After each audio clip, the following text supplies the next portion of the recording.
The carnage that Oliver Wendell Holmes had witnessed was only a small window on the enormity of the Civil War. When it was over, 600,000 men had perished.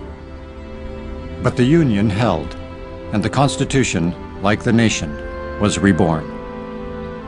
The 13th, 14th, and 15th Amendments together, but above all the 14th Amendment, is the fruit of the Civil War. It is what all those brave men fought for and died for.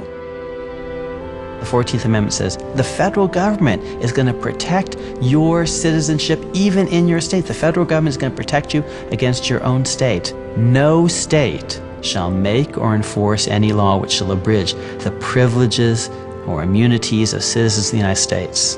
The thing about the 14th Amendment is it's written in general terms. It's not couched in racial terms. It's not couched in gender terms. It's couched in universal terms. Citizens have privileges and immunities. People have rights to equal protection and due process. So while it is historically tied to the Reconstruction Acts of the time, the language of the 14th Amendment admits of a broader range of interpretation. If the intended beneficiaries of the amendment were open-ended, the benefits themselves were maddeningly vague. What are the privileges or immunities of citizenship? What fundamental rights comprise liberty? How far could the federal government go to secure for citizens equal protection of the law? For the next 70 years, as a rollicking new nation rose from the ash of war, it would fall to the Supreme Court to attach specific meaning and substance to those arguable 14th Amendment phrases.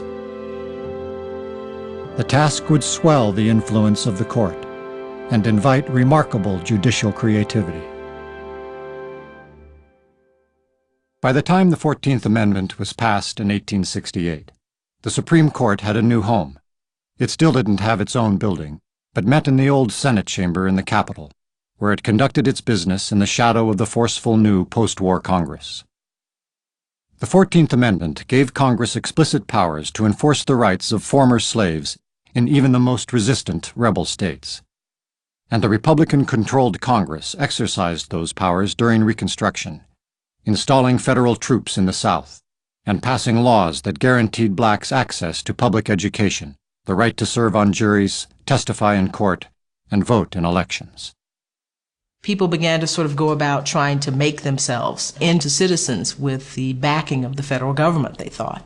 People were flooding to get married, to try to do all of the things that were denied to them during slavery. People bought property thinking that their property would be protected, tried to start businesses, tried to get education. This is a new covenant. Voter rolls filled with former slaves. Hundreds of black candidates won political office in the 1870 elections.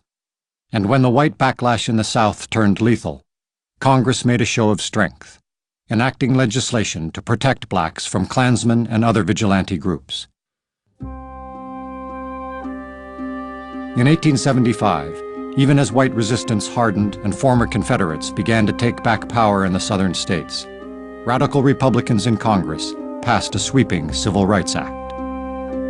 The most important provisions are the ones dealing with access to public accommodations. Places of public accommodation are named places of public accommodation for a reason. They're generally open to the public. Theaters, hotels, restaurants, railroad transportation, and it provides for full and equal access without regard to race. In 1883, that law was challenged. The case, besides rewriting the nation's long-running racial drama, would produce the Supreme Court's first great dissent, and its first great dissenter.